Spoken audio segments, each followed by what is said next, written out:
Muy bien.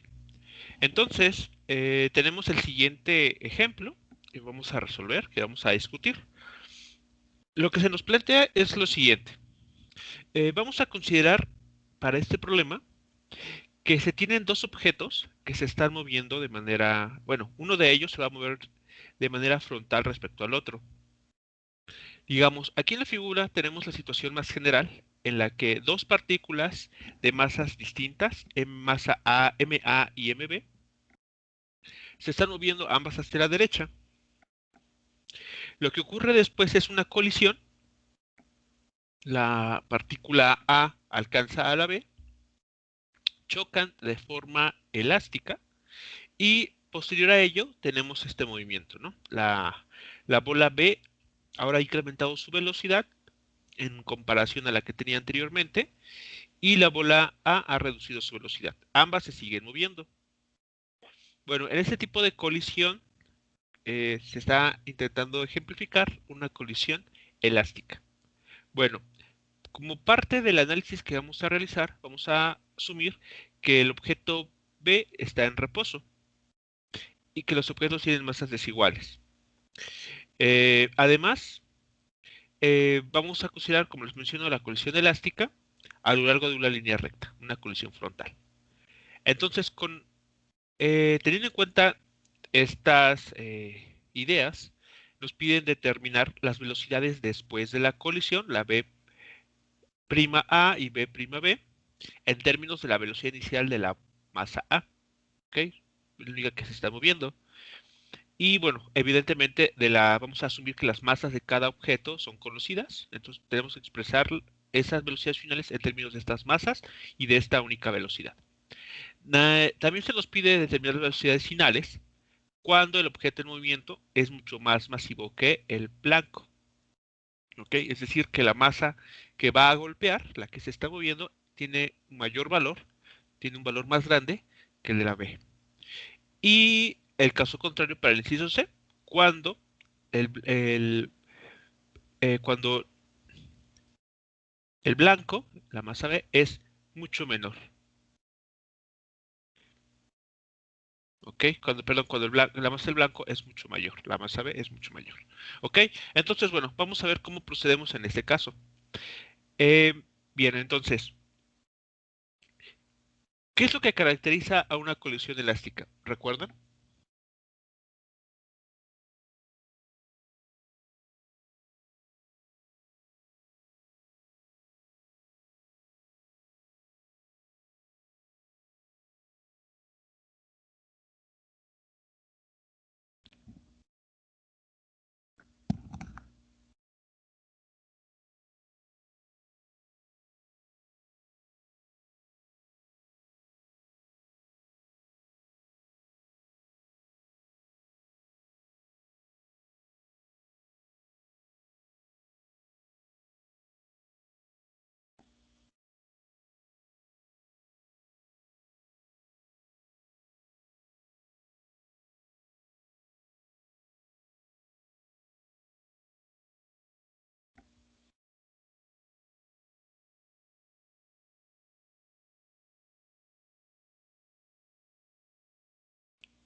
Era que cuando sus masas chocaban en direcciones contrarias.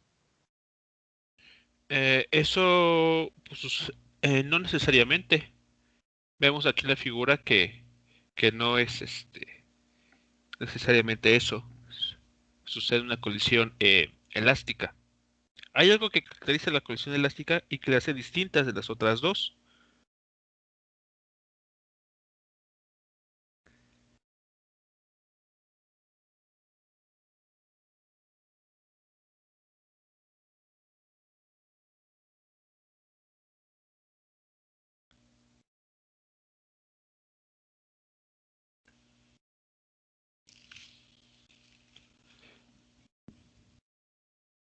Que su energía cinética se conserva. Así es, que la energía cinética se va a conservar. Aquí lo tenemos. Una colisión elástica, ¿ok? Puede suceder y vamos a revisar justamente bajo qué casos va a ocurrir que las masas pueden repeler, bueno, van a terminar en direcciones opuestas, pero también algo muy importante que hay que considerar es que en este tipo de colisiones, matemáticamente hablando y también que es una representación de lo que está ocurriendo, es que no solamente el momento lineal se va a conservar, sino que la energía cinética total del sistema se va a preservar. ¿Ok? Entonces aquí es muy importante recordar eso. La energía cinética del sistema va a conservarse. Podemos tener, que como va a ser el caso, que la energía cinética de cada partícula se va a ver modificada. Sin embargo, la suma de estas energías cinéticas de la partícula A y de la partícula B en cada instante de tiempo, su suma va a ser exactamente igual. Entonces, bueno, vamos a considerar como parte de nuestra solución, pues lo siguiente.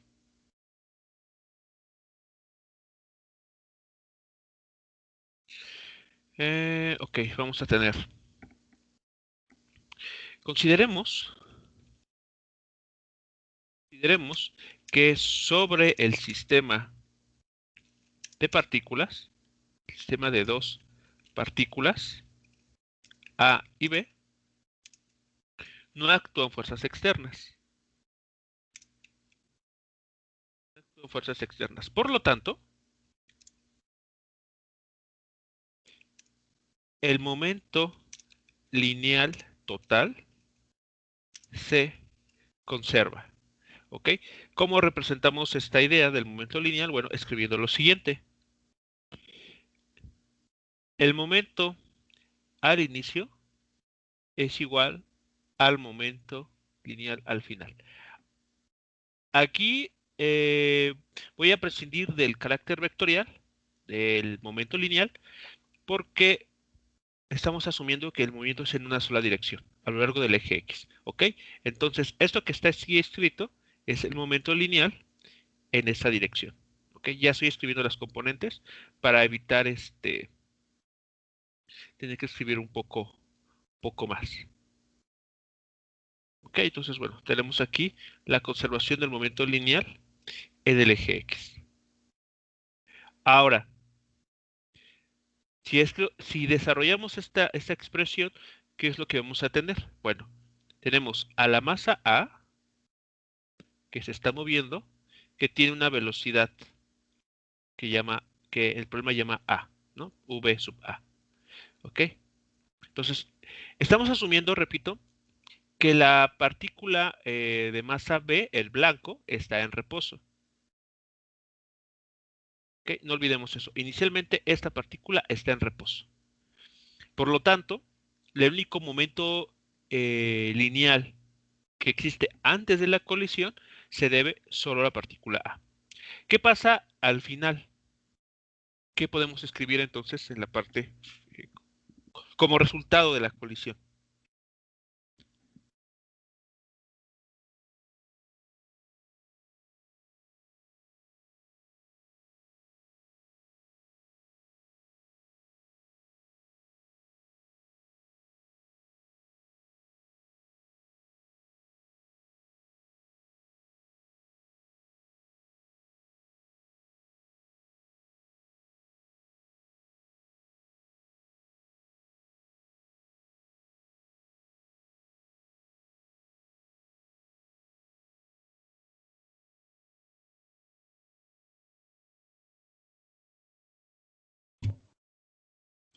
Nuevamente la masa de A por su velocidad final en A de A más la masa de B, velocidad de B. Ok, entonces tenemos la masa de la partícula A. Aquí para distinguir las velocidades finales, aunque el texto o aquí el problema sugiere utilizar la misma letra V con un apóstrofe, vamos aquí a indicar con la letra U, ¿no? Para hacer esta distinción. Entonces, aquí voy a indicar la velocidad final de la partícula A más la masa de la partícula B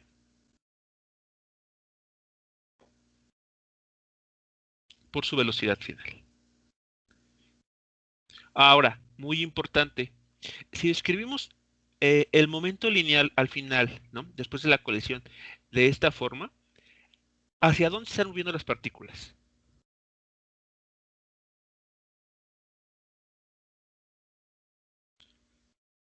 Hacia la derecha.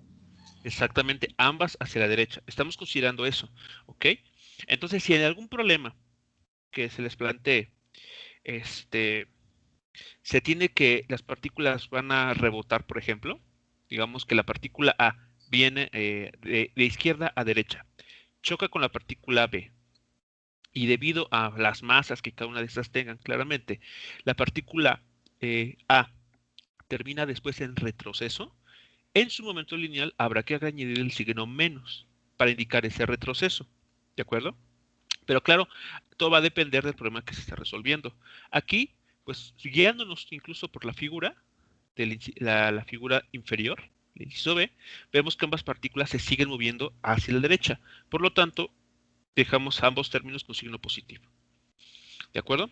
Pero entonces uno tiene, digamos, en este tipo de problemas, tener cuidado de asignar el signo de acuerdo al problema que está resolviendo. Muy bien. Entonces, por conservación del momento lineal, tenemos esta ecuación. De esta ecuación, ¿cuántas incógnitas tenemos?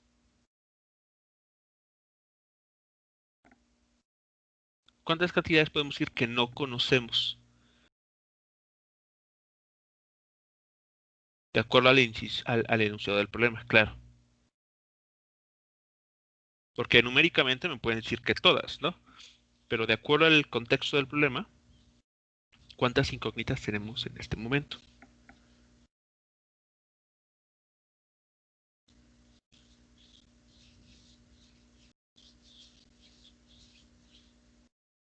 ¿Cuántas y cuáles son esas incógnitas?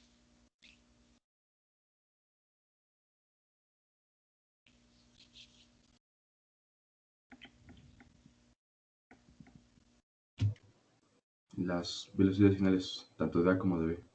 Así es, ambas velocidades finales. Entonces tenemos una ecuación y dos incógnitas. Entonces, este problema, o digamos esta ecuación, pues no es posible solucionarla, ¿no? Por lo tanto, debemos de ser capaces de obtener una segunda ecuación para poder comenzar a resolver, ¿no? Entonces, justamente en eso, esa es la importancia o la característica de una colisión elástica, ¿ok? Entonces, que dependiendo del problema, podemos tener eh, como incógnitas las velocidades finales. Por lo tanto, la segunda ecuación que vamos a necesitar surge precisamente de la conservación de la energía cinética. Por otro lado, debido, ¿ok?, a que la colisión entre las partículas es elástica, la energía cinética total del sistema, energía total del sistema se conserva. ¿Ok? Entonces, repito, eso ocurre por tratarse de una colisión elástica.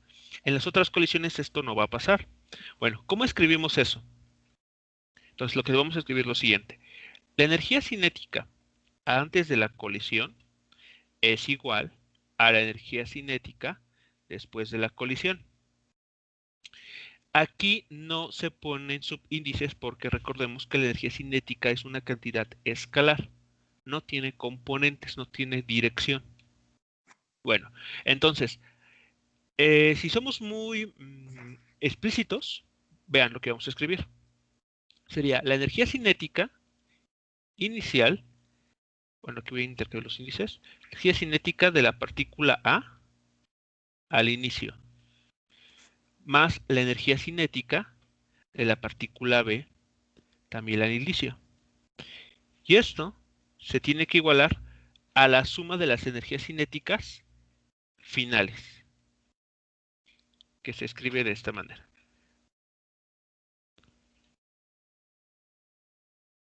Ok, ahí está. Entonces, bueno, dependiendo del problema, pues si tuviésemos más partículas, pues tendríamos que escribir un tercer término en cada lado de la igualdad. Bueno, entonces, debido a al contexto de nuestro problema, que tenemos una partícula en reposo, la B, sabemos que este término, el que voy a señalar a continuación, pues es cero, ¿no? Este término es cero y no forma parte de nuestro análisis. Por lo tanto, si ahora escribimos todas las expresiones en términos de las masas y velocidades, quedará lo siguiente. Tenemos entonces como energía cinética al inicio, un medio de la masa A por su velocidad A al cuadrado. Y esto, a su vez, es igual a un medio de la masa de la partícula A, una vez más, pero por su velocidad final al cuadrado.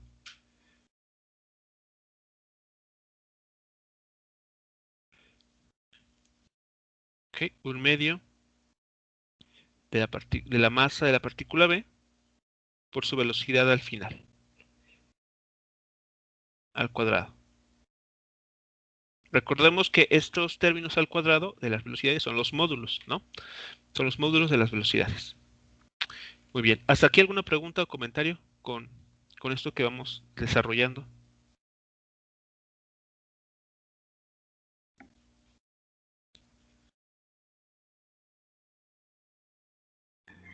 No, profe. Ok, vale. Entonces, hasta este momento hemos escrito las ecuaciones que describen la situación, que se trata de una colisión elástica en una sola dimensión. Bueno, aquí podemos, digamos, adelantarnos.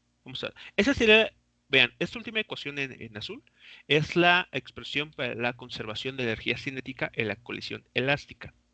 La siguiente ecuación que voy a escribir ella es una simplificación de la azul, porque si notan, todos los términos tienen un factor un medio. Por lo tanto, podemos deshacernos de él multiplicando toda la expresión por un 2, de tal manera que podamos considerar ese factor un medio. Por lo tanto, lo que nos queda, ya digamos una expresión más simplificada, que tal cual ya no es la conservación de energía cinética, pero está relacionada, sería esta, ¿no? Si tuviese el factor un medio en cada término, sí sería la energía cinética. Lo que estoy escribiendo en amarillo, repito, es una simplificación. Una simplificación bastante obvia. Y ahí está entonces. Entonces, nótese que tenemos del momento lineal la ecuación que vamos a nombrar 1. Y en la energía cinética, ya después de haberla trabajado un poquito, tenemos la ecuación 2. En la ecuación 2 tenemos dos incógnitas también, justamente las velocidades finales. Por lo tanto, tenemos un sistema de dos ecuaciones con dos incógnitas. Y de acuerdo al álgebra lineal, significa que en principio este problema tiene solución. Podemos ser capaces de saber el valor de la velocidad A después de la colisión, al igual que la velocidad de la partícula B después de la colisión. La pregunta ahora es, ¿cómo resolvemos este sistema de ecuaciones?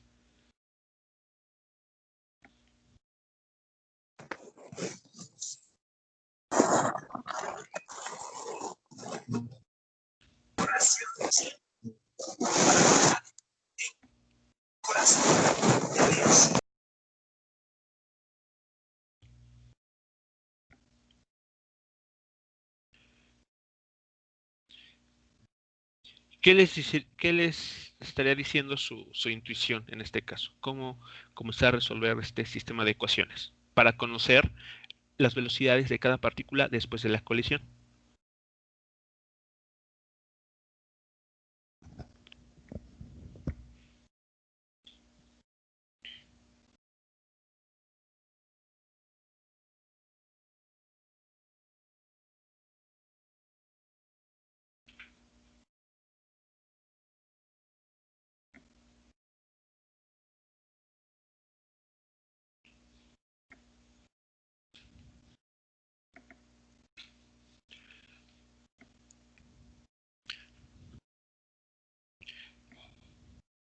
La forma de proceder aquí va a depender mucho, como les mencionaba la clase del viernes, que va a depender mucho de la expertise que uno tenga, ¿no? Para resolver sistemas de ecuaciones.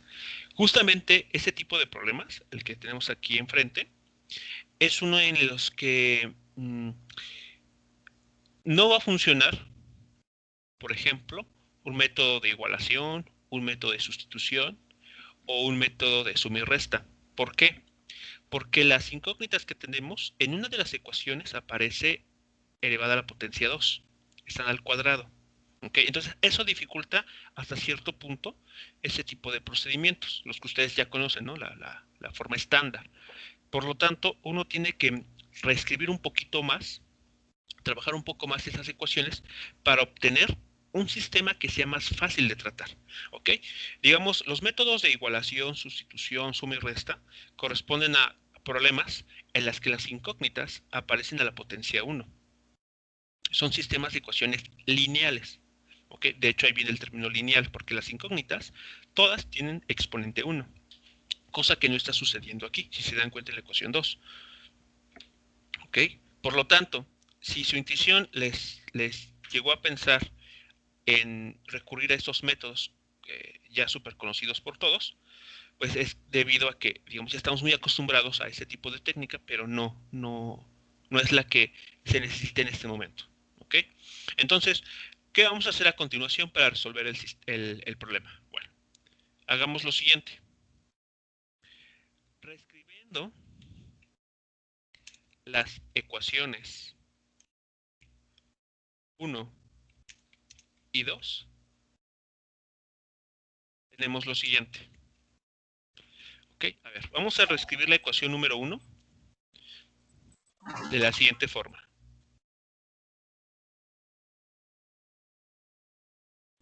De la ecuación 1, noten ustedes que tenemos dos términos que tienen en común la masa A, la masa de la partícula A.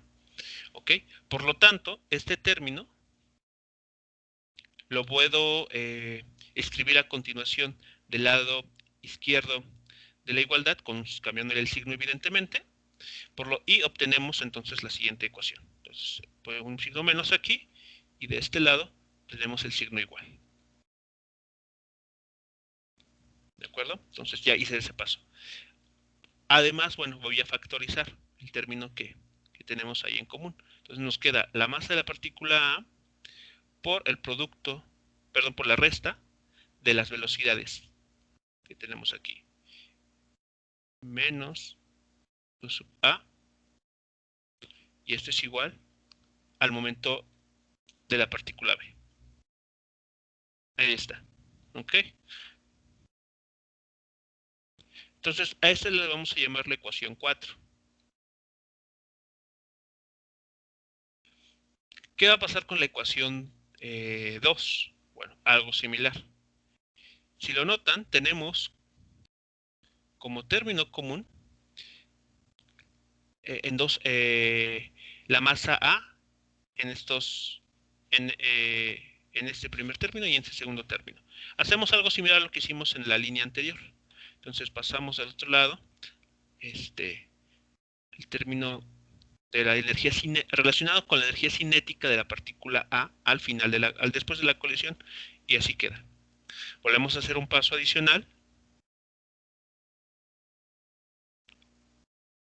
La masa A la factorizamos, sería la velocidad inicial al cuadrado menos la velocidad final al cuadrado, y esto sigue siendo igual a un término relacionado con la energía cinética de la partícula B.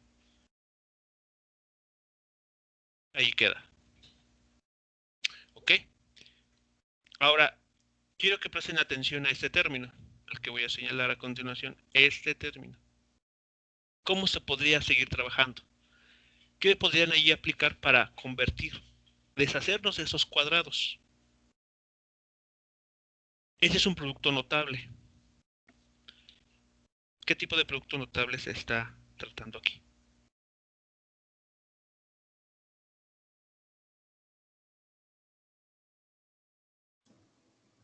Era el de A más B por A menos B.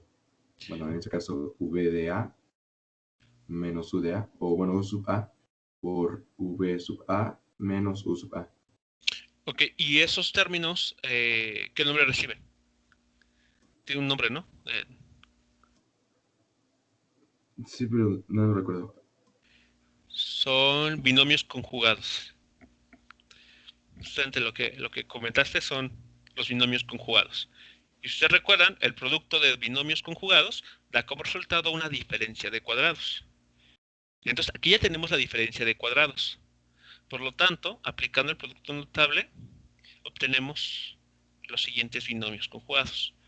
Entonces, aquí tenemos la masa de la partícula A que multiplica A. Primero, la resta de estos dos términos y después la multiplicación. Perdón, después la suma. Aquí es primero B sub A. Multiplica a la suma de estos dos términos.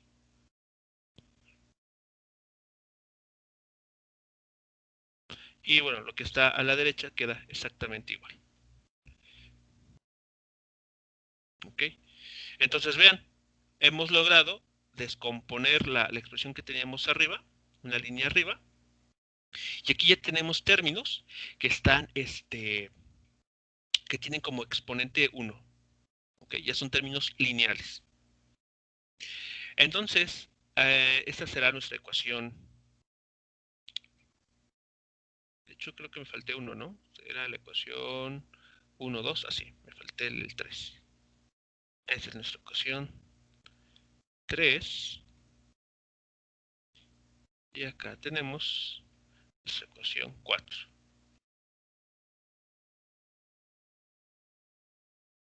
Entonces, prestemos atención a estas ecuaciones. Vean, en la ecuación 3, lo que nos están diciendo es lo siguiente. El producto de la masa A por la diferencia de las velocidades de la partícula A da como resultado el producto de la masa B por su velocidad B. ¿Ok? Entonces, nótese que este término que acabo de señalar en la ecuación 3 está apareciéndonos también en la ecuación 4. Por lo tanto, podemos sustituir esto que está encerrado en la ecuación 4 por el resultado que estoy encerrando ahora en la ecuación 3. Así sin más, porque es exactamente el mismo término. ¿Ok? Entonces, podemos hacer esa sustitución. Vean el tipo de sustitución que estamos haciendo. Ya no es el de una sola variable, ¿no? Por ejemplo, x igual a algo y esa cantidad de x la sustituimos en la siguiente expresión. No, aquí estamos sustituyendo un producto de dos términos. ¿Ok? Entonces, continuamos. Las ecuaciones 3, 4.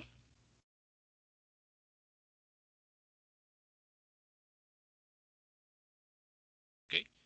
Entonces lo que nos queda es lo siguiente. Me voy a quedar con ese término. Y en este producto, pues voy a sustituir lo que tenemos en la expresión ecuación 3. Entonces es esta cantidad.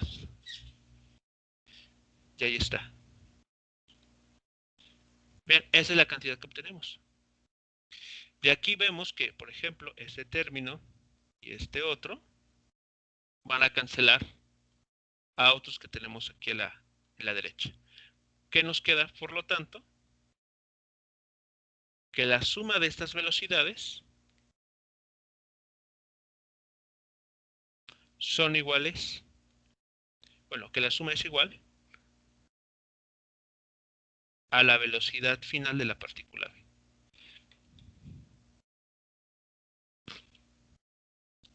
A esta ecuación llamémosla ahora sí ecuación 5. Entonces hemos obtenido una ecuación donde las incógnitas A y B, las velocidades finales de cada una de las partículas, aparecen con exponente 1. Entonces ya son más tratables. ¿Cómo continuamos con el desarrollo de este problema? Ya que tenemos estas ecuaciones. Tenemos esta colección de ecuaciones.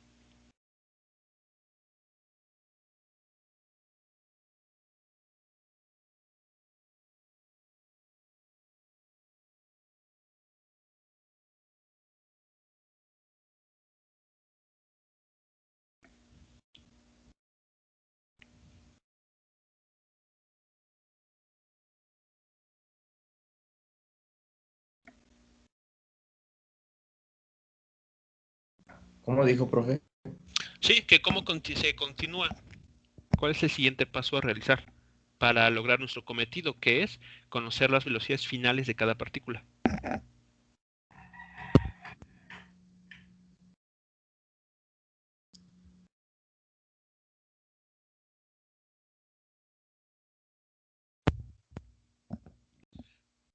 Entonces, bueno, en la pantalla tenemos varias ecuaciones. Ahora el punto importante es pues, cómo las utilizamos para conocer las velocidades finales de cada una de las partículas involucradas en esta colisión elástica.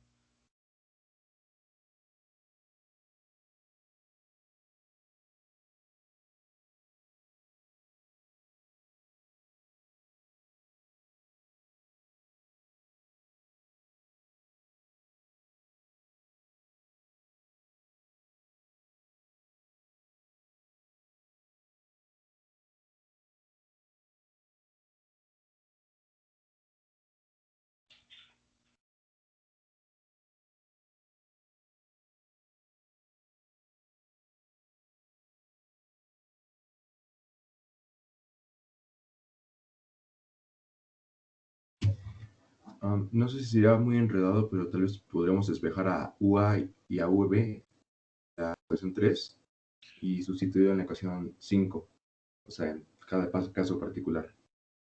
La ecuación 3, ajá, y utilizar la ecuación 5.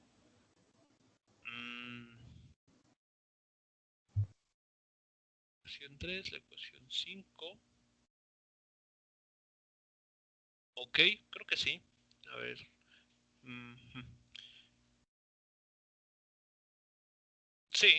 Sí, combinar la ecuación 3 y la ecuación 5. Sí, la que no hay que tocar, o la que, digamos, algebraicamente en este procedimiento hay que tratar de evitar tocar, es la ecuación 2, porque tenemos ahí al cuadrado cosas. Entonces, eso es justamente lo que les comentaba, ¿no? El problema en con este tipo de sistemas de ecuaciones son justamente los cuadrados. Ok, entonces combinemos la ecuación 3 con la ecuación 5, la última que hemos obtenido. Entonces, digamos lo siguiente.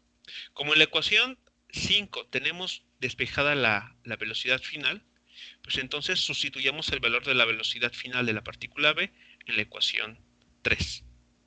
A continuación, sustituimos el valor de U sub B en la ecuación.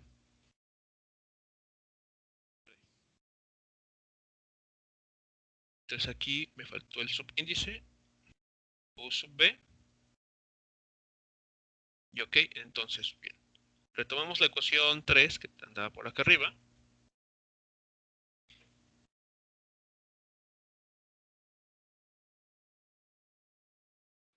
Ok, y cambiemos el valor de esta variable por lo que sabemos que vale. Ok, entonces aquí tenemos que agregar un paréntesis y agregamos este valor, esta cantidad. Listo. Vean, entonces, en esta nueva ecuación, la única incógnita que nos aparece explícitamente es justamente la velocidad final de la partícula. Las masas se asumen conocidas, la velocidad inicial de la partícula es conocida también. Entonces tenemos ya una única ecuación con una incógnita nada más. Si hacen el despeje, a ver, hagan el álgebra que está aquí, bueno, que se necesita hacer, y a qué resultados estarían llegando. ¿Cuál sería el valor de la velocidad de la partícula A en a raíz de esta ecuación?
¿Cuál sería entonces la expresión para la velocidad de la final de la partícula A?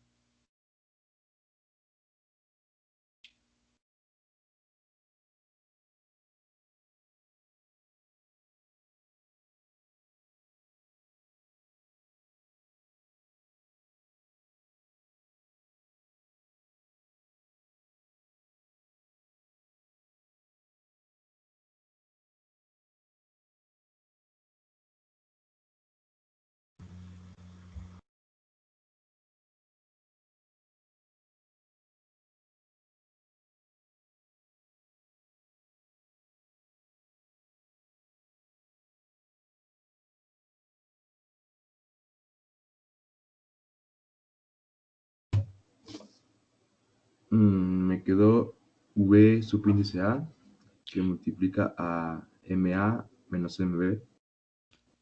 La velocidad inicial de la partícula A, que multiplica A masa A menos masa B. ok, la diferencia de las masas. Ok, Ajá, entonces aquí y tenemos... todo eso entre la suma de las masas. Ok, entonces tenemos la diferencia de las masas, iniciando por la partícula que se está moviendo, ¿no? Esta sería la masa de la partícula incidente, dividido, muy bien, por la suma de las masas. Entonces, la masa total del sistema de partículas. Muy bien, entonces en efecto, esa sería la expresión para la velocidad final de la partícula A. ¿Ok? Entonces, teniendo esta ecuación, ¿ok? Que vamos a llamar la ecuación 6, podemos nosotros sustituir este valor en la expresión 5, ¿no? Vean, si hacemos eso, sustituimos el valor de esta velocidad U sub A en la ecuación 5, tenemos ya en automático la velocidad de la partícula B después de la colisión. ¿Y eso cuánto da? A ver, yo voy a escribir aquí, entonces, finalmente, sustituyendo U sub A en la ecuación 5, tenemos. Entonces, ahora hay que hacer la sustitución de esta última ecuación que se encontró en esta sumarle la velocidad inicial de la partícula A, hacer los pasos algebraicos necesarios para conocer entonces la expresión de esta velocidad que nos está haciendo falta.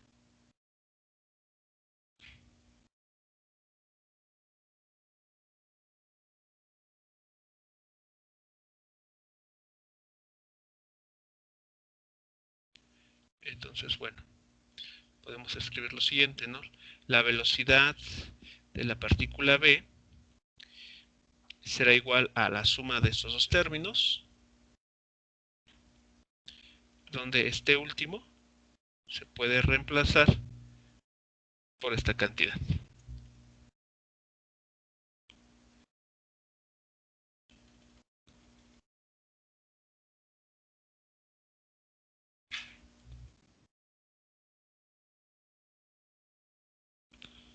Entonces, bueno, el asunto aquí es simplemente simplificar esta ecuación.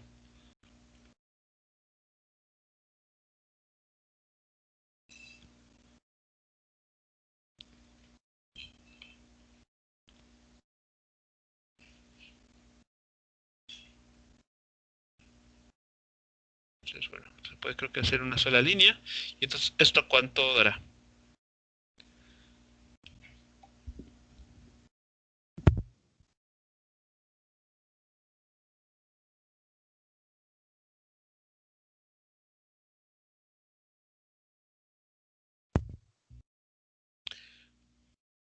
Entonces, si no me equivoco, se estaría dándonos...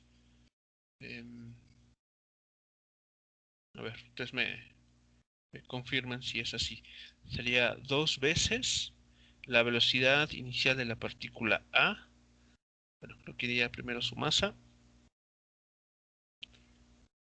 por su velocidad al inicio entre la suma de las masas.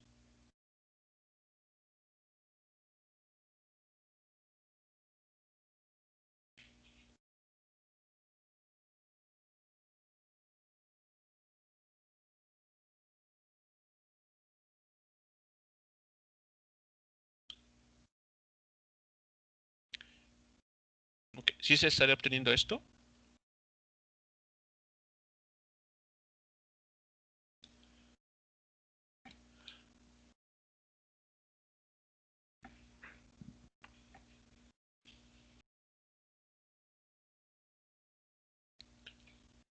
O para ser más simétrico con el caso anterior, podemos aislar este término, este factor, y dejar solamente las masas como un factor independiente.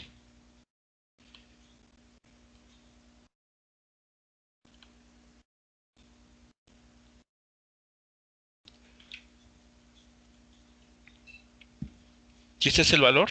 ¿O por ahí hay un error de signo?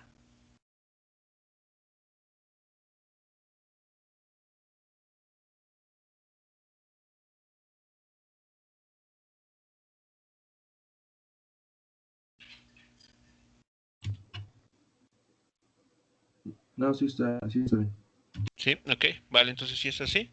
Entonces ya estaremos acabando. Vean, ya tenemos en la ecuación 6 y en la ecuación 7 las expresiones para las velocidades finales de cada partícula. Entonces, ese sería nuestro procedimiento para el inciso A. ¿Alguna pregunta, comentario de algo que no haya quedado claro en alguno de los pasos?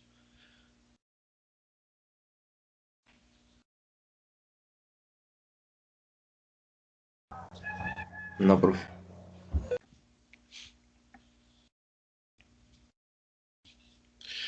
Ok, bueno, entonces, ese es solamente un caso muy especial porque estamos asumiendo que la partícula B inicialmente estaba en reposo.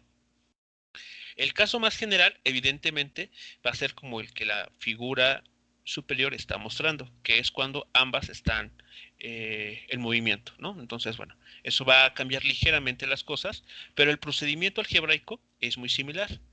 En una colisión elástica, no solamente se conserva el momento lineal, sino la energía cinética total del sistema de partículas. ¿Ok? Entonces, llegados a este punto, a la ecuación 1 y 2, lo que sigue es, como se hizo aquí, reescribirlas de tal manera que podamos obtener un sistema de ecuaciones, la ecuación 5, que es más sencillo, ¿no? Ya no tenemos los cuadrados. Entonces, bueno, se continúa y se obtienen las ecuaciones 6 y 7. Entonces, pasemos al inciso B. El inciso B lo que nos dicen es que consideremos la siguiente situación. Determinar las velocidades cuando el objeto que se está moviendo, es decir, la partícula A, es más masivo que el blanco, que la partícula B. ¿Okay? Entonces vean aquí lo que nos está diciendo es, la masa de la partícula es mucho más grande, mucho mayor. Eso es lo que significa este doble signo de desigualdad que la partícula B. ¿Qué sospechan que va a suceder? ¿Qué les dice su intuición? Si tiene una partícula A que se está moviendo y es mucho más grande, tiene mayor masa que la partícula B que está en reposo.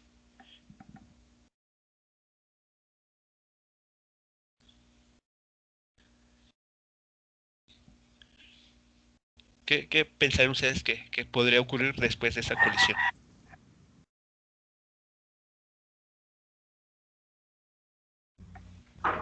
Se va a alterar el movimiento.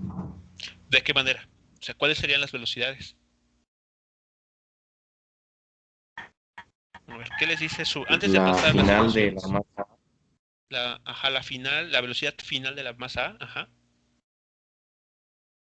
pasaría a ser la inicial de la masa B.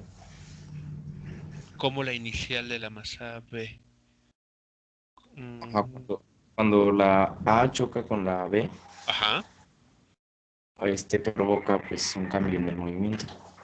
de Y acuerdo, entonces con la velocidad que llega la masa, ajá, pues pasaría a la inicial de la masa B. Bueno, así lo veo, oh, pero no ok, sé si ok, ok, bueno, eso sería entonces para la masa B. ¿Qué te dice tu intuición respecto a la masa A? ¿Cómo cambiaría su velocidad? Si es que cambia, o crees que no permanezca sin cambio. O sea, asumiendo, repito una vez más, asumiendo que la masa de la partícula A es mucho más grande que la de la masa B.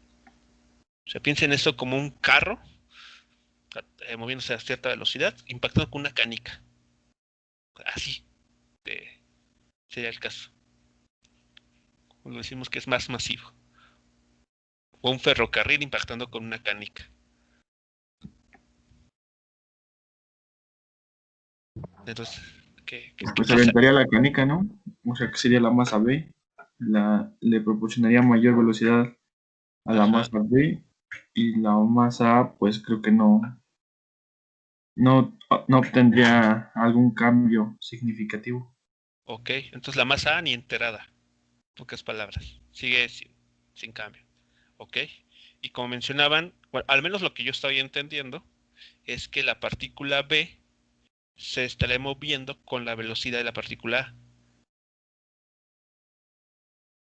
O entendí mal cuando me decía que la velocidad de la partícula A se convertía en la velocidad inicial de la partícula B.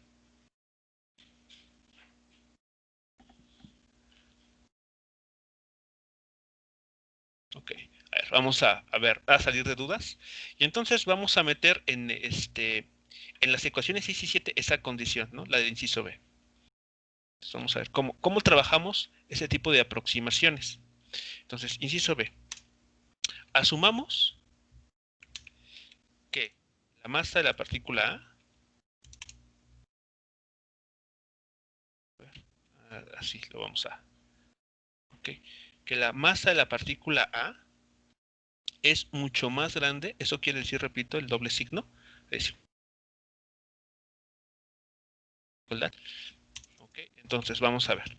¿Qué pasa en la ecuación, digamos, la 6?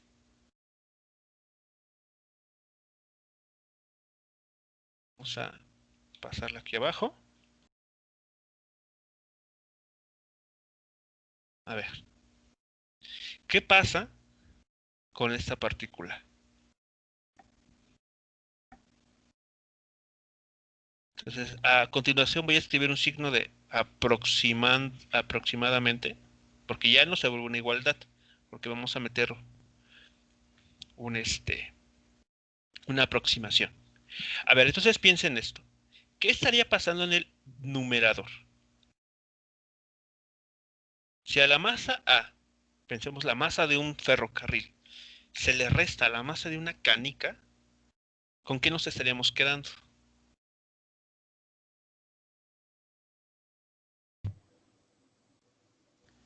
Esa resta, ¿qué sería prácticamente o a qué sería igual aproximadamente? Pues la masa del ferrocarril. La masa del ferrocarril, ¿de acuerdo? Exactamente. ¿Sí lo ven todos, muchachos? ¿Sí es claro? En esta aproximación, asumiendo que la masa A de la partícula A es mucho más grande que la masa de la partícula B, a un ferrocarril y una canica, son nuestros ejemplos. Entonces, en el numerador, pues básicamente nos estamos quedando con la masa del ferrocarril. Le estamos quitando casi nada, le estamos quitando pues, ni siquiera creo que lo que pesa alguna de sus piezas más pequeñas. Y en el denominador,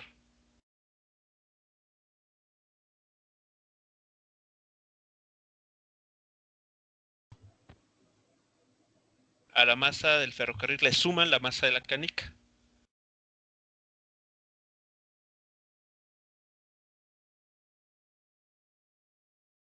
Igual solo nos quedaríamos con la masa del ferrocarril, ¿no? Porque pues es una parte muy pequeña.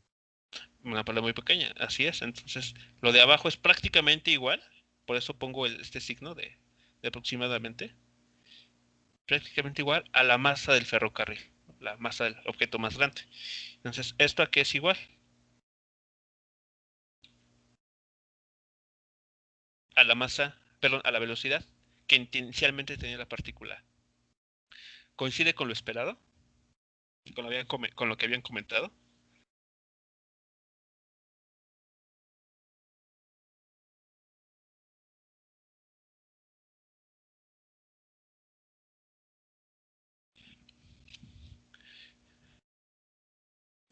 Entonces, bueno, ¿qué es lo que estamos concluyendo?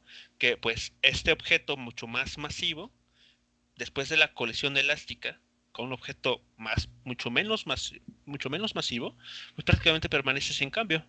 Básicamente se queda con la misma velocidad que tenía antes del impacto. ¿Ok?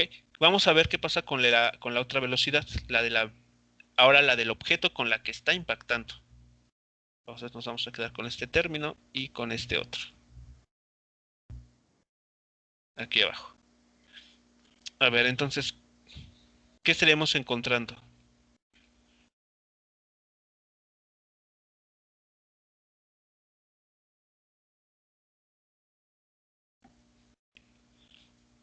A ver, en el numerador, ¿cómo cambiaría metiendo esta aproximación?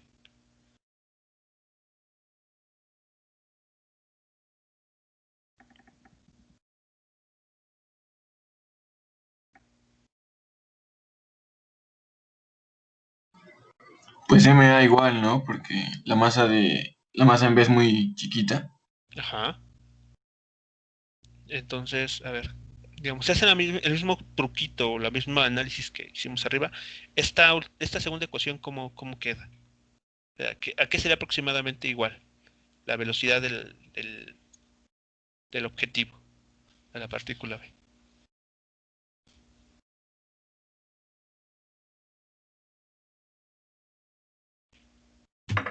A la velocidad de A por la masa de A, ¿no? A la velocidad. A la velocidad de A por 2 veces la masa de A entre la masa de A ¿Y eso cuánto es? Eso que acabas eh, de comentar. es velocidad de A por masa de A. Mm, a ver, lo que acabo de escuchar es lo siguiente. Era el 2 veces la masa de la partícula A Ajá. entre la masa de la partícula A por la esto. Exacto. ¿Y eso cuánto se reduce? ¿A qué se reduce?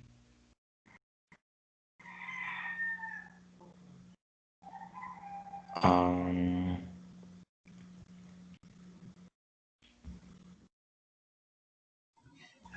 A 2 velocidad de A, ¿no? Exactamente. 2 veces la velocidad del objeto A. Ahí está. Entonces, en esta aproximación, el objeto con el que impacta, que inicialmente estaba en reposo, termina con el doble de la velocidad que el objeto que la golpea. Cuando este objeto que golpea tiene una masa mucho más grande, pero mucho, mucho más grande. Por ejemplo, si ustedes han ido a jugar boliche, eso es lo que sucede con la bola de boliche, la que se lanza, y los pinos. La bola prácticamente pues sigue de largo, ¿no? O sea, cuando pensemos en un tiro bien ejecutado, la bola de boliche impacta con los pinos que tiene enfrente, casi pues no notamos un cambio en su velocidad, pareciera que sí sigue de largo. Pero ¿qué pasa con los pinos? Cuando el movimiento, digo, está bien ejecutado.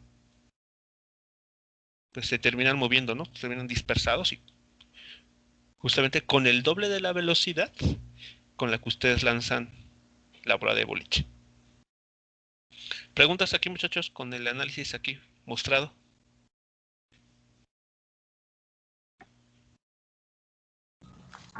no, profe.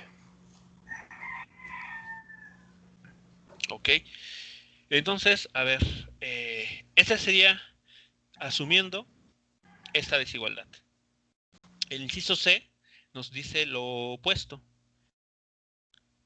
Es decir, ahora hagamos un análisis en el cual la partícula A, que es la que se está moviendo inicialmente, impacta con un objeto mucho más masivo.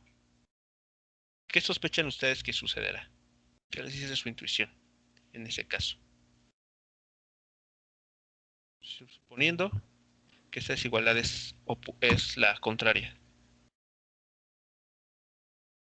Ahora el objeto B es mucho más masivo que el objeto A. Ahora lanzamos una canica para impactarse con un ferrocarril que está en reposo.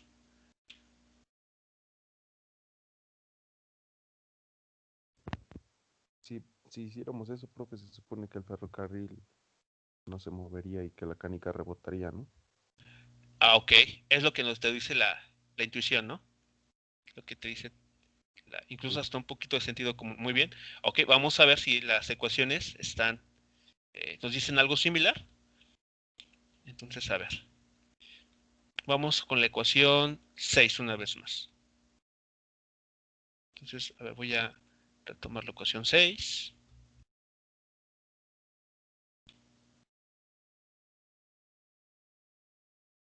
A ver, hagamos el análisis. Entonces, esta es la velocidad. Lo que vamos a estimar a continuación es la velocidad con la que termina la canica, ¿de acuerdo? Que es el objeto A, que que se está moviendo. Muy bien, entonces, si hacemos el análisis, entonces aproximadamente, a ver, ¿qué vamos a encontrar? ¿Qué nos dará el numerador?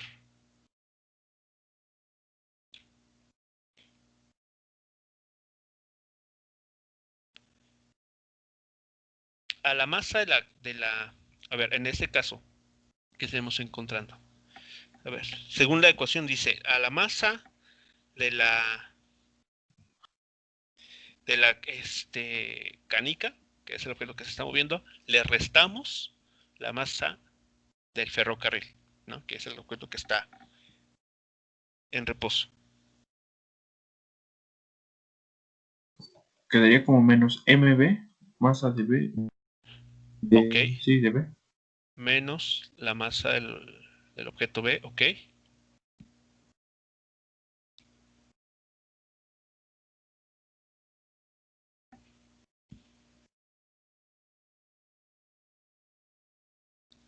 Entre la masa del objeto B igual, ¿no? Entre la masa del objeto B. Ok, aquí el objeto B, la masa del objeto B. ¿Y eso se reduce a qué? ¿Qué estaríamos incluyendo entonces?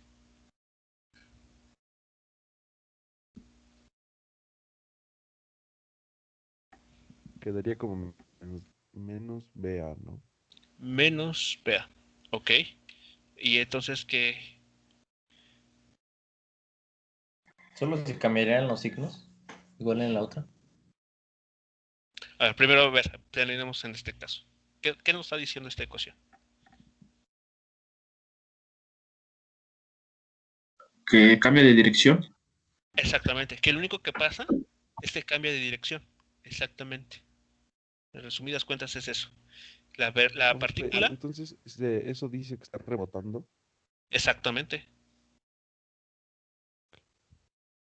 Exactamente. La manera de describir que esto está rebotando es notar que el signo menos nos está diciendo que ahora la velocidad después de la colisión es hacia la parte izquierda. En la dirección izquierda o a lo largo o en la dirección X negativa. ¿Y con qué módulo? Con la misma velocidad que tenía. Perdón, aquí cambié. ¿Sí va quedando claro? ¿Sí vemos cómo es que el resultado que estamos obteniendo nos está indicando que en efecto la partícula va a rebotar?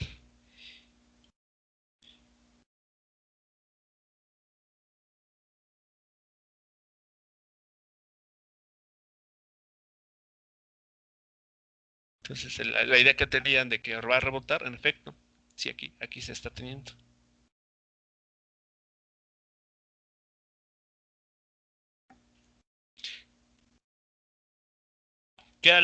Ahora, ¿qué esperan para la partícula B? ¿Qué habían dicho? ¿Qué dice su intuición para la partícula B? Que no se movería. Que no se movería. Ok, eso es lo que dice el sentido común, ¿no? Al tener lo que nos es, de acuerdo a lo que nos estamos comentando aquí, ¿no? Entonces vamos a ver si la ecuación para dicha velocidad nos lleva a la misma conclusión. A ver, entonces, esa es la expresión para la partícula B. Entonces empezamos a hacer la aproximación. Entonces, a ver, ¿qué resultaría?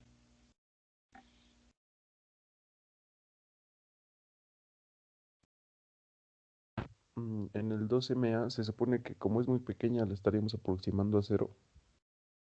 Como es muy pequeña, el cero se aproximando a 0.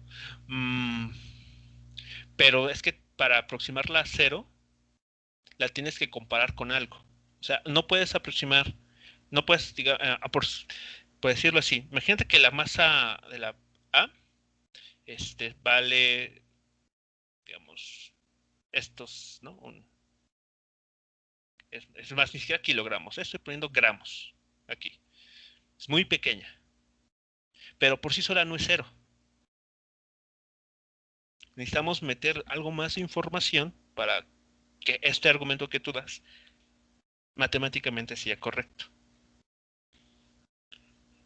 Porque así por sí sola no es 0. Es muy pequeña, sí, pero no puedes decir automáticamente que esto es 0 o aproximadamente igual a 0, tampoco. Hay que meter de alguna manera una comparación aquí. Entonces puede quedar como 2MA sobre MB y ya ahí se hace la comparación. Ok, Muy pequeño, algo muy grande, pues queda prácticamente 0. exactamente. Entonces, a ver, aquí la aproximación que se hace va a ser la siguiente. Sería 2 veces en el numerador, pues queda exactamente la partícula, la masa, 2 veces la masa de la partícula. Que aunque sea muy pequeña, pues no es 0 por sí sola. Y eso está dividido. Entonces, aquí tenemos la suma de las dos masas. Pero como el objeto MB el objeto B es mucho más grande en masa, pues sumarle un gramo tal vez pues no afecta en nada, ¿no? Entonces prácticamente es la misma masa de la partícula B. Y eso está multiplicando a la velocidad de la partícula A. Ahora sí, como bien comentan, aquí viene la comparación. Estamos dividiendo una cantidad, digamos, 1 gramo entre 1000 toneladas, por ejemplo. esta división ahora sí, esa se puede aproximar a 0. Resultando entonces que esto es prácticamente, digamos, tomando el límite, si ustedes quieren utilizar ese lenguaje, que esto es prácticamente 0. ¿Sí queda como ese análisis? Aquí. O sea, por sí solo la masa A no la podemos hacer 0, aunque sea muy pequeña. Entonces hay que fijarnos en el denominador. Entonces ya entra el juego, la comparación. Estamos dividiendo una cantidad muy pequeña entre una cantidad muy grande. Entonces esa división da como resultado un valor pero muy, muy pequeño. Entonces ahora sí podemos tomarlo casi 0 o como 0, obtener el resultado. Y entonces, ¿qué estamos encontrando? Que la velocidad del objeto B después de esa colisión básicamente es 0. O sea, no se movió.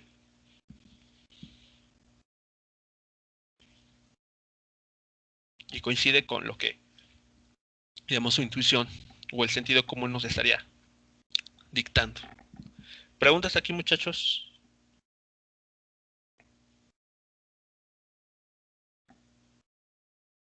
Con este último análisis. No, pues.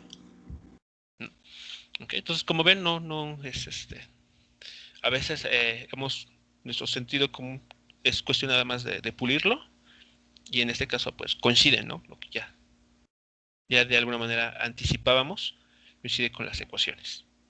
Entonces, eso fue un ejemplo de una colisión elástica.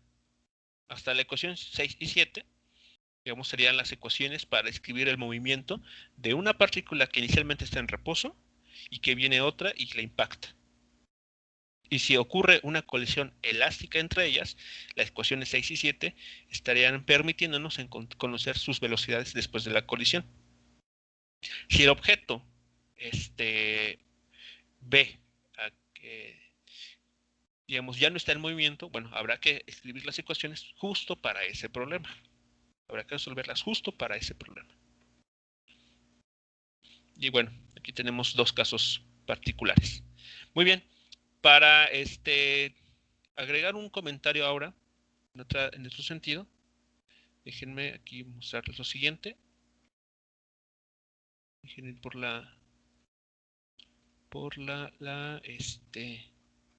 el dibujo. Porque bueno, hasta aquí, no sé si existe alguna pregunta con relación a la conservación del momento lineal, el momento lineal en sí, o el centro de masa.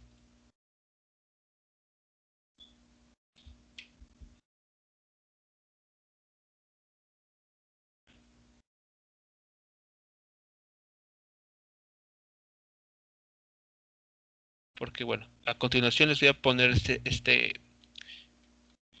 vamos a discutir un poco acerca de este problema. Porque en para analizar este problema, podemos hacer uso tanto del concepto de conservación del momento lineal como de la centro de masa. O sea, ¿por qué es importante haber estudiado previamente el centro de masa? Bueno, noten lo que está sucediendo aquí. Se tiene un cohete, ¿ok?, que inicialmente es disparado y está formado por dos secciones. Aquí en la figura están identificados por números romanos. Ok, entonces el cohete se dispara al aire, como se muestra en esta figura. En el momento en que alcanza su punto más alto, ok, está en la altura máxima, a una distancia horizontal desde su punto de inicio, es decir, que desde su punto de lanzamiento hasta este punto en el que alcanza su máxima altura, ha avanzado de forma horizontal, como ya sabemos que ocurre en un tiro parabólico. Okay, se mueve en dos direcciones, X y Y. Bueno, concretamente en la dirección X ha avanzado una distancia D. Okay, desde su punto de inicio. Entonces ocurre una explosión programada, lo cual hace que se separe en dos partes de masas iguales. La parte 1, okay, se detiene en el aire por la explosión y cae verticalmente hacia la Tierra. Entonces la 1, después de la explosión, desciende, caída libre, y caerá entonces en este punto, en la distancia D, del punto en que se lanzó. Bueno, la parte 1 se detiene por el aire, del aire, perdón, por la explosión y cae verticalmente hacia la Tierra. ¿Dónde caerá la parte 2?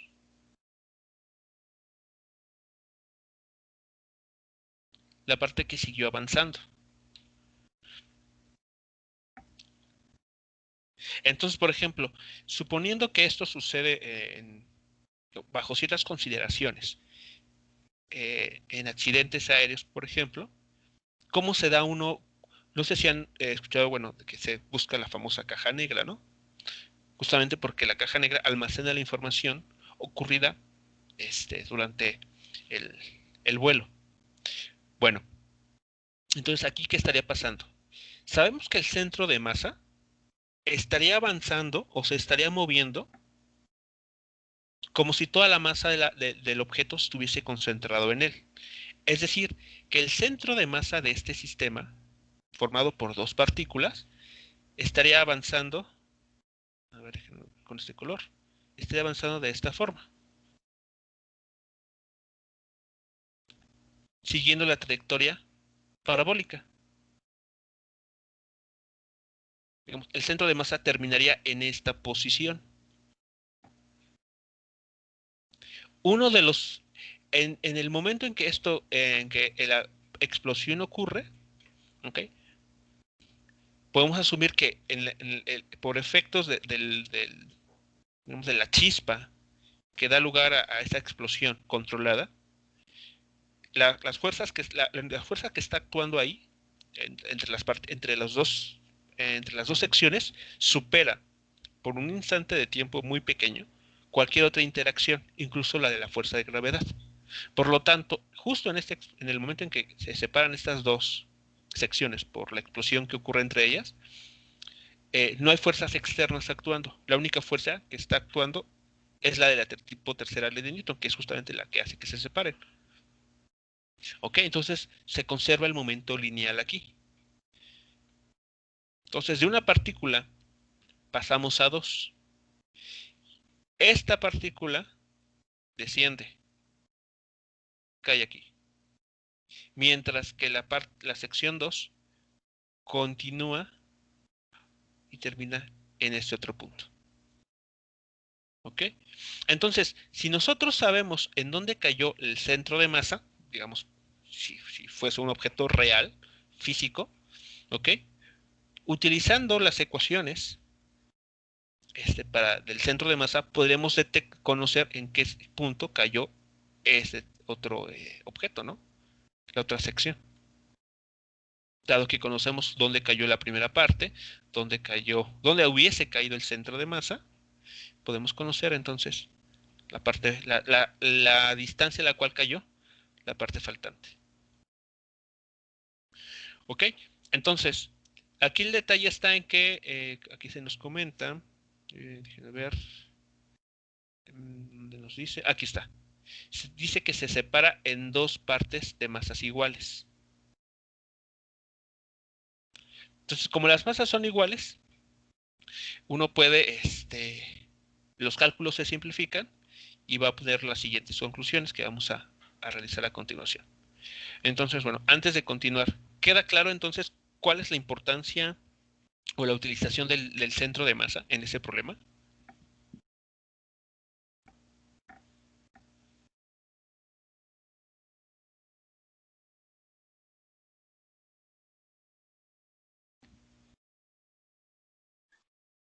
Profe, se me fue el internet, no sé si... Bueno, es que no lo escuché, no sé si lo podría repetir de rápido. ¿Desde qué parte? ¿Dónde nos fuiste? Ahí, lo del centro de masa. Escuché lo de la trayectoria Ajá. ya al final, pero no escuché la parte exactamente de la distancia y lo del centro de masa. Ok, entonces bueno, vamos a borrar esto. Ok. Entonces, a ver, esto lo quitamos. Ok, bien. Bueno, tenemos entonces este cohete formado por dos secciones, que en el punto más alto de la trayectoria, que que también se ubica a una distancia horizontal desde el punto de lanzamiento, se separa, ¿no? En ese punto máximo. Entonces, la sección 1 desciende. La sección 1 cae directamente hacia el suelo y cae en este punto. La sección 2 sigue avanzando y aterriza a unos metros o a una distancia mucho más grande en este punto. Bueno, ¿cómo se puede resolver este problema? Bueno, pues resulta que después de la colisión, bueno, en este caso no tenemos una colisión, sino una explosión, pero se puede analizar justo como una colisión. O sea, podemos aplicar la conservación del momento lineal para analizar el problema. Bueno, después de que estos dos objetos se separan, tenemos un sistema con dos partículas separadas. Al inicio estaban juntas, formaban un solo objeto, y después de la explosión, seguimos teniendo las mismas dos secciones, pero ahora separadas. ¿Ok? Por lo tanto, para un sistema de dos partículas podemos determinar su centro de masa. ¿Ok? Como ustedes, bueno, para un sistema discreto, ustedes recordarán, vámonos a, por acá andaba, no, aquí no está, por acá, aquí está. Para un sistema discreto, como es en este caso, pueden ustedes determinar el centro de masa del sistema. Entonces, para este caso concretamente, el centro de masa se va a mover, digamos, siguiendo la trayectoria que hubiese seguido el sistema de no haberse separado. ¿Y cuál es este? Pues una trayectoria parabólica. Aquí tenemos el comportamiento del centro de masa. Aún y cuando haya ocurrido esta separación, el centro de masa va a comportarse o va a seguir la trayectoria parabólica. ¿Ok? Aterrizando entonces o ubicándose en la posición aquí de la cruz en color rojo. ¿De acuerdo? Entonces, conociendo la distancia a la cual aterrizó la primera sección, en donde se está ubicando el centro de masa del sistema, podemos nosotros aplicar las ecuaciones adecuadas para conocer la distancia en la cual se estaría aterrizando la segunda sección. ¿Ok? Entonces, en este problema, como es un tiro parabólico en el cual el objeto está regresando a la misma altura de la cual partió, y con este objeto me refiero al centro de masa, sabemos que entonces está aterrizando a una distancia d.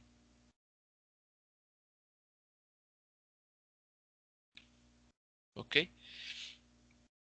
Ahora, como las dos secciones tienen la misma masa, uno puede hacer los cálculos explícitamente y va a encontrar, ¿ok?, que este objeto, la segunda sección, aterrizó a una distancia d también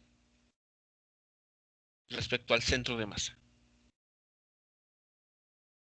Por lo tanto, desde el punto de lanzamiento hasta el punto en el que llegó al suelo, recorrió una distancia de 3 veces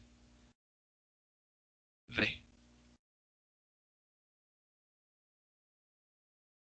¿Ok? Y esto solamente ocurre, bueno, para este problema, en el que las masas son iguales. Si las secciones en las que este cohete se separaran fuesen distintas masas, evidentemente el centro de masa pues se va a mover, ¿no?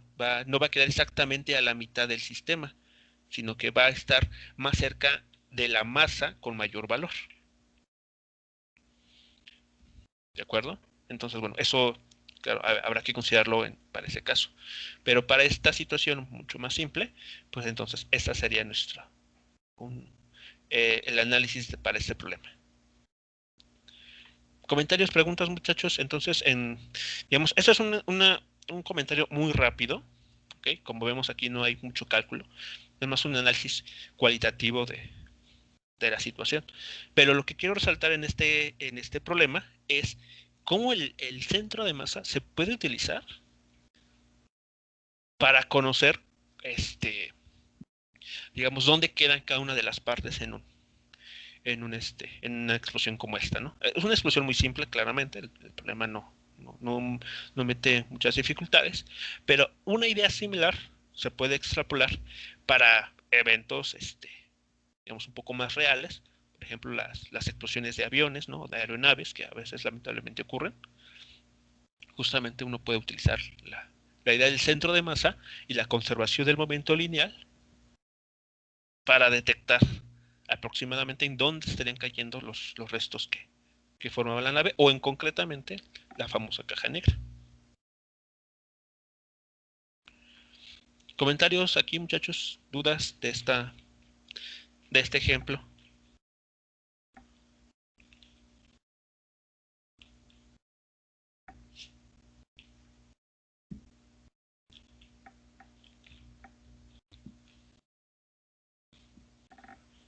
Creo que no, profe. Ok, bueno, ya en su momento a ustedes les tocará resolver algún problema donde algo de este estilo esté sucediendo, donde no precisamente las masas en las cuales se separe el objeto o el cohete o lo que sea que se esté analizando en esa situación, se separe. No van a ser necesariamente iguales, pero bueno, ya repito, pero el punto aquí crucial para poder analizar el problema de manera adecuada es considerar el famoso centro de masa del sistema de partículas. Ok, muy bien, muchachos, pues bueno, entonces estos serían los dos ejercicios con los que estaríamos,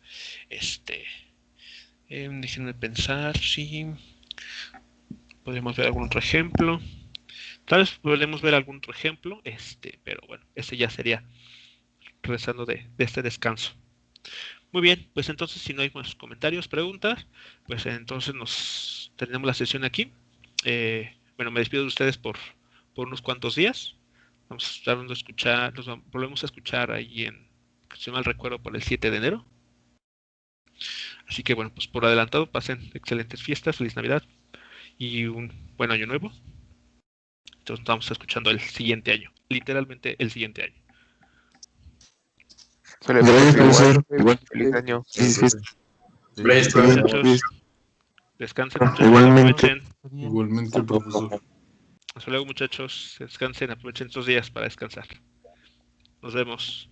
Muchas gracias, profe. Igual, felices fiestas. Hasta luego. Igualmente, hasta luego.